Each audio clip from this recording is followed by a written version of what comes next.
صدری ویسر لی امری واحلل عقدۃ من لسانی یفقہوا قولی۔ ہم لوگ آج کلمہ طیبہ، جو کہ پرسوں آپ لوگوں کو بتایا تھا کہ کلمہ طیبہ کے کیا معنی ہیں، آج ہم تھوڑی سی اسی کی تشریح جاننے کی کوشش کریں گے کہ اللہ تعالیٰ نے سورہ ابراہیم کی آیت نمبر 24، 25، 26، 27 ان 4 آیات میں اللہ تعالیٰ نے بتایا کہ کلمہ طیبہ کی مثال ایک ایسے درخت سی ہے جو اچھی ذات والا ہے، یعنی ایسا درخت جس کی جڑیں بہت مضبوط ہوں۔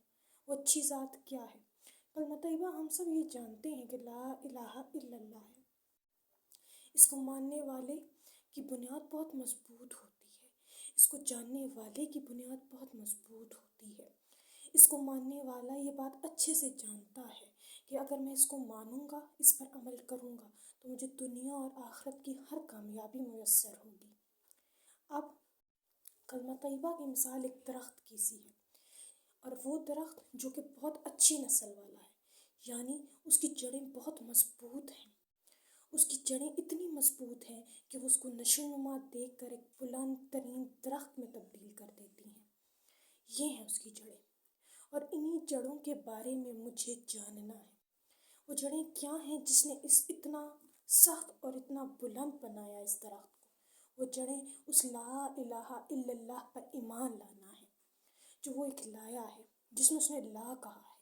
لا کے معنی کیا ہے؟ نہیں، میں نے اللہ کی ہر ذات سے، جو کہ اللہ کی برابر آ کر کھڑی ہوتی ہے، اس ہر ذات سے انکار کیا۔ میں صرف اس ایک اللہ کو مانا جو واقعی ہی میرا حاکم ہے، میرا مالک ہے۔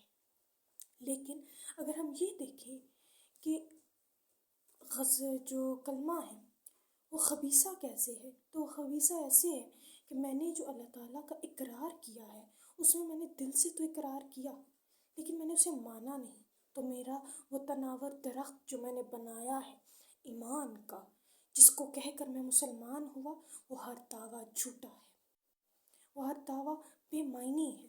ہم کہتے ہیں کہ مسلمان خوار ہے آج، مسلمان برباد ہے آج۔ کیوں برباد ہے؟ کیونکہ میں نے صرف یہ سمجھا ہے کہ لا الہ الا اللہ کہہ دیا تو میں مسلمان ہو گیا، جبکہ ایسا نہیں ہے۔ لا الہ الا اللہ کہہ دینے سے کوئی مسلمان نہیں ہوتا ہے، بلکہ اس کو سمجھنا پڑتا ہے، اس کے معنی جاننے پڑتے ہیں، پھر جا کر یہ تناور درخت پھلتا پھولتا اور اس میں جڑیں اور شاخیں مضبوط ہوتی چلی جاتی ہیں۔ ہم یہ سمجھتے ہیں کہ جو لوگ ایمان نہیں لاتے وہ اس وقت بہت عیش و عشرت میں ہیں، لیکن کیا ہم یہ جانتے ہیں کہ وہ سکون میں ہیں؟ کیا ہم یہ بات مانتے ہیں کہ وہ سکون میں ہے؟ نہیں، وہ سکون میں نہیں ہے۔ کیوں؟ کیونکہ اللہ کہتا ہے کہ تمہیں میرے قرآن سے سکون ملے گا، یہ تمہاری روح کو سکون دے گی۔ ہاں، بظاہر شاید ان کی عیش و عشرت دیکھ کر ہمیں بہت محسوس ہوتا ہے کہ وہ بہت سکون میں ہیں، اور ہم مسلمان ذلیل اور خوار ہو رہے ہیں۔ اور اگر ہم ذلیل و خوار ہیں تو ہم یہ دیکھیں کہ ہم نے جو دعویٰ کیا ہے کیا واقعی اس کو نبھاتے ہیں؟ نہیں، ہم اس کو نہیں نبھاتے۔ ہم تو اپنے دعوے میں اتنے کہیں گئے گزرے ہیں کہ ہم نے تو یہ دعویٰ کیا تھا کہ ہم اللہ کے سوا کسی کو معبود نہیں مانیں گے، اور نبی صلی اللہ علیہ وسلم کی پیروی کریں گے۔ ہماری جتنے بھی کام ہیں اس میں اللہ کے سوا ہم نے ہر چیز کو شامل کر لیا ہے۔ ہماری زندگی معاشی ہو، معاشرتی ہو، سیاسی ہو، کوئی بھی اجتماعی زندگی کا پہلو ہو یا انفرادی زندگی کا پہلو ہو، اس میں ہم نے کیا کیا؟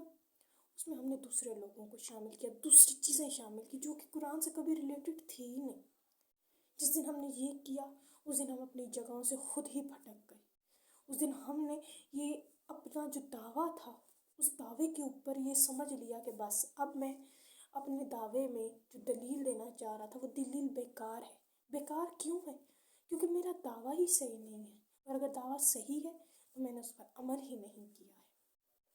اور اس کے مد مقابل دوسرے لوگ ہم یہ سمجھتے ہیں بڑی عیش و عشرت میں ہیں، چاہے وہ سپر پاورز ہوں یا کوئی بھی اور، ہم کہتے ہیں وہ بہت آرام میں ہیں۔ نہیں، دولت کا ہو جانا انسان کو آرام نہیں دیتا، بلکہ واقعی ہی اس چیز کا آرام اس کو ملتا ہے کہ وہ اللہ پر ایمان لائے اور یہ جانے کہ اللہ کے علاوہ کوئی ذات نہیں ہے جس پر بھروسہ کیا جا سکتا ہے۔ تو اگر ہمارا ایمان کا درخت مضبوط ہوگا تو اس پر لگنے والی شاخیں بھی مضبوط ہوں گی، اور آنے والے لوگ جو ہم سے ہدایت لیں گے وہ بھی مضبوط ہوں گی، ورنہ لوگ صرف یہی سمجھتے رہ جائیں گے کہ مسلمان ہونے کے لیے کلمہ پڑھ لینا ضروری ہے۔ تو اللہ تعالیٰ ہمیں اپنی شاہوں کو مضبوط کرنے والا، اس کلمے کو سمجھنے والا اور اس پر عمل کرنے والا بنا دے۔ وآخر الدعوانا الحمد للہ رب العالمین۔